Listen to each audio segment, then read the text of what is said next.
Hi friends, இன்றைக்கி நம்ம முருங்கைக்கீரையும் கூனி மீனையும் வச்சு பொரியல் பண்ண போகிறோம். அதுக்கு முன்னாடி இதில் என்னென்ன பெனிஃபிட் இருக்குது அப்படின்ட்டு பார்க்கலாம்.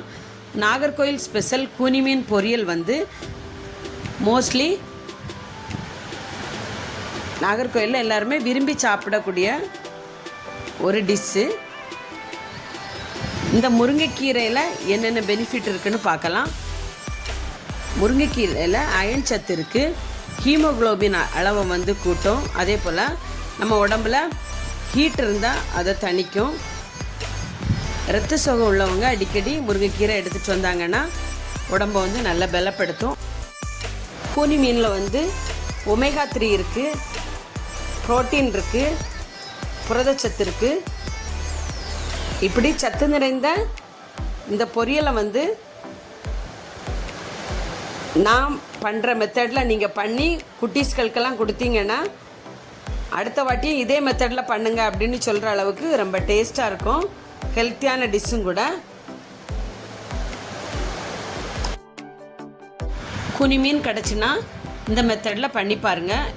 இதே இதில் நான் முருங்கைக்கீரை போட்டிருக்கேன்ல, அதில் வந்து நம்ம வந்து தடியங்காவும் சேர்த்துக்கிடலாம். முருங்கைக்கீரை கிடைக்கல அப்படின்னு சொன்னால் இதே கூனி இதே பேட்டர்னில் தான், ஆனால் அதில் வந்து தடியங்காவை பொடிசாக நறுக்கி இதே போல் பண்ணணும். இதை நம்ம எப்படி பண்ணலான்ட்டு பார்ப்போம். வீடியோக்குள்ளே வாங்க. நான் அதுக்கு இன்றைக்கி ஒரு கட்டு முருங்கைக்கீரையை வாங்கி நீட்டாக அதனோட காம்பெல்லாம் எடுத்து பாருங்கள் இப்படி எடுத்து வச்சுருக்கிறேன். இதை டேப் வாட்டரில் நீட்டாக க்ளீன் பண்ணி வச்சுருக்கிறேன். அதுக்கு தேவையான பொருட்கள் என்னெல்லாம்னு பார்க்கலாம்.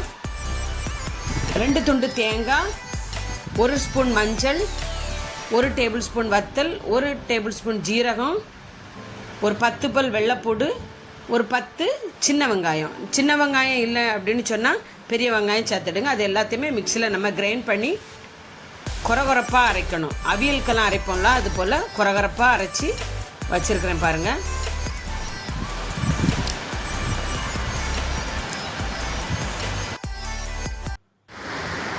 இந்த அளவுக்கு அரைச்சி வச்சுக்கிட்டால் போதும். இப்போ இது கூட நம்ம வந்து ஒரு தக்காளி, ஒரு வெங்காயம் நம்ம பொடிசாக கட் பண்ணி வச்சுருக்கிறேன். கூனி மீனை வந்து நீட்டாக டேப் வாட்டரில் க்ளீன் பண்ணி எடுத்து வச்சுருக்கிறேன் பாருங்கள். இப்படி எடுத்து வச்சுட்டா போதும். நல்லா ஃப்ரெஷ்ஷாக உள்ளது. இப்போ ஒரு கடாயில் எண்ணெய் ஊற்றி 1 டேபிள் ஸ்பூன் கடுகு, அது கூடவே தேவையான அளவு கருவேப்பிலையும் போட்டிருக்கிறேன். நம்ம ஏற்கனவே ஒரு வெங்காயம் வச்சுருந்தோம்ல, அந்த வெங்காயத்தையும் நல்லா போட்டு வதக்கி விட்டுக்கிடணும். அது வதங்கும் போது ஒரு 1/4 டேபிள் ஸ்பூன் வெந்தயம் சேர்த்துருக்கிறேன்.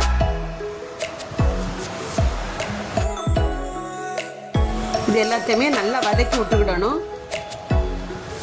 வெங்காயம் கொஞ்சம் நல்லா வதங்கின பிறகு அந்த ஒரு தக்காளியை இதில் நம்ம ஆட் பண்ணுறோம். அதையும் சேர்த்து நல்லா வதக்கி விட்டுடுங்க. தக்காளியும் வெங்காயமும் நல்லா வதங்கின பிறகு தேவையான அளவு கல்லுப்பு சேர்த்துருக்குறேன். நீங்கள் எந்த உப்பு இருக்கோ அதை ஆட் பண்ணிக்கிடலாம். இப்போ நம்ம ஏற்கனவே க்ளீன் பண்ணி வச்சுருக்கிற முருங்கைக்கீரையை பாருங்கள், நல்லா நீட்டாக டேப் வாட்டரில் க்ளீன் பண்ணி கட் பண்ணி வச்சுருக்கிறேன். பொடிசாக கொஞ்சம் நறுக்குனேன். இல்லை நீங்கள் முழுசாக வேணாலும் அப்படியே போட்டுக்கலாம். அது எல்லாத்தையும் நம்ம கொட்டி நல்லா கலந்து விட்டுக்கிட வேண்டியதுதான். முருங்கைக்கீரையை கட் பண்ணணும்னு இல்லை, நான் நீட்டாக கொஞ்சம் கட் பண்ணி எடுத்தேன். முருங்கைக்கீரை சீக்கிரமாக வதங்கி கிடச்சிரும்.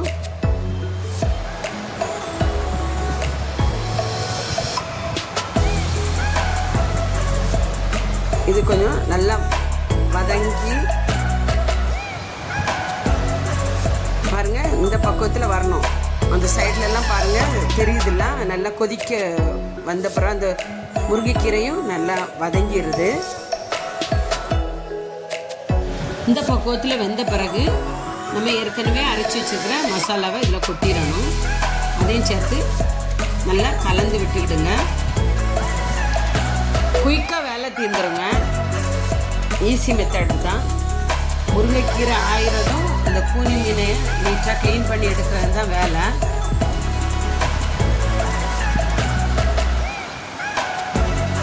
மசாலா நல்லா வதங்கட்டு. நம்ம மசாலா அரைச்ச தண்ணி இருக்குல்ல, அதையும் இதில் நம்ம கொட்டுறோம். அதையும் சேர்த்து நல்லா கலந்து விட்டுக்கிடணும்.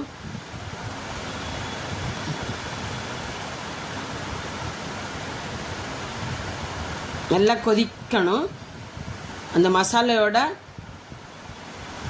மணம் வந்து வரும்போது நம்ம ஏற்கனவே க்ளீன் பண்ணி வச்சுருக்கிற கூனி மீனை கொட்டி கலந்து விட்டுக்கிடணும்.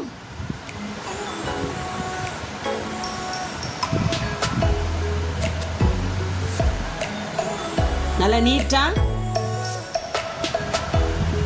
கூனி மீனை வந்து க்ளீன் பண்ணி எடுத்துடணுங்க. இது எல்லாத்தையும் நல்லா கலந்து விட்டுட்டு ஒரு 10 நிமிஷத்துக்கு சிம்மில் வச்சு மூடி வச்சிடணும். பாருங்கள், நான் ஒரு 10 நிமிஷம் மூடி வச்சுட்டேன். அதுக்கப்புறம் பாருங்கள், இந்த தண்ணியெல்லாம் வற்றி இப்படி இந்த பக்குவத்தில் கிடச்சிருக்கு.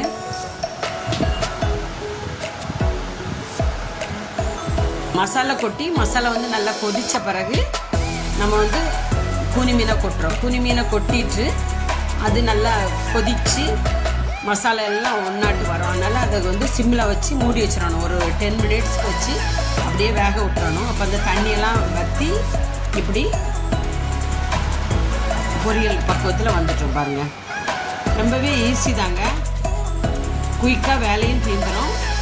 ரொம்ப ஹெல்த்தியான ஒரு டிஷ்ஷு. நல்லா வெந்து கிடச்சிட்டு 10 மினிட்ஸில் பாருங்கள், சூப்பரான ஹெல்த்தியான கூனி மீன் பொரியல். அதுவும் நாகர்கோவில் ஸ்பெஷல் முருங்கைக்கீரையும் போட்டு பண்ணால் அது ஒரு டேஸ்ட்டாக இருக்குங்க. நீங்கள் உங்கள் வீட்டில் இதை மறக்காமல் பண்ணி பாருங்கள். ஒரு வாட்டி பண்ணி பார்த்துட்டு அதுக்கு பிறகு என்னோடய கமெண்ட் பாக்ஸில் ஒரு கமெண்ட் பண்ணுங்கள் எப்படி இருந்துச்சு அப்படின்ட்டு. உங்களுக்காக தான் அந்த வீடியோவை நான் போட்டிருக்கேன். ரொம்ப ஹெல்த்தியானது. இப்படி நீங்கள் பண்ணி கொடுத்தீங்கன்னா குட்டீஸ்கள் முதல் பெரியவங்க வர ரொம்ப விரும்பி சாப்பிடுவாங்க. வெறும் ரைஸில் கூட வச்சு சுட சுட ரைஸை வச்சு இதை வச்சு விரவி சாப்பிடலாம். சூப்பராக டேஸ்ட்டாக இருக்கும். இல்லை ரசம் கூடையோ இல்லை பருப்பு குழம்போ ஏதாவது வச்சு நீங்கள் பண்ணி சாப்பிடலாம். ரொம்ப ஹெல்த்தியான கூனி மீன் பொரியல் நம்ம முருங்கைக்கீரை போட்டு பண்ணியாச்சு.